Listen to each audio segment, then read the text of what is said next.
Okay friends, నేనైతే ఇంకా ఇందాక చెప్పాను కదండి క్లీనింగ్ అయితే వెళ్ళిపోదామని. నేనైతే అక్కడ సావిడాలు అవన్నీ చేసేసాను.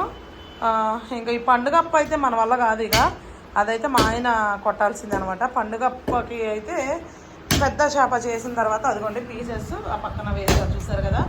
ఇక ఇప్పుడు ఇవి చేసేవి ఏంటంటే బోన్స్ అనమాట. ఇదిగోండి పండుగప్ప బోన్స్ సూపర్గా ఉంటాయండి. ఏ కర్రీస్లు వేసుకున్నా అద్దరిపోతాయి అసలు, చాలా బాగుంటాయి. మన దగ్గర చాలామంది పండుగ పెట్టినప్పుడల్లా అడుగుతున్నారు, బోన్స్ తీసుకుంటున్నారు.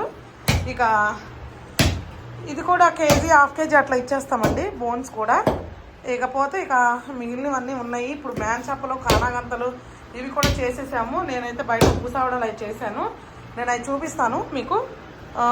ఇంకెక్కడైతే మెత్తాళ్ళు పండుగలు అయితే ఉన్నాయి. ఇదిగోండి ఇక్కడైతే పప్పు రొయ్యి ఉంది మనకి, చూసారు కదా పప్పు రొయ్యి ఎంత బాగుండిద్దో అండి ఇది. దీనిపైన తొక్క తీసేసుకోవాలన్నమాట. తీసేసిన తర్వాత ఇదిగోండి నేను ఒక రొయ్యి తీసాను, చూడండి.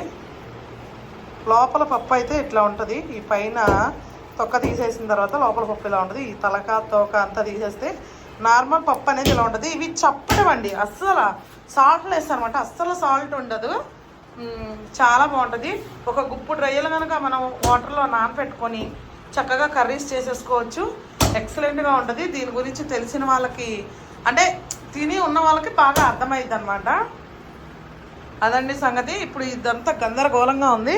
ఇక మొత్తం నేను ఇదంతా క్లీన్ చేసేసి ప్యాకింగ్ కోసం అయితే నీట్గా వేసేస్తాను. ఇదంతా క్లీన్ చేసేద్దాం ఇప్పుడైతే.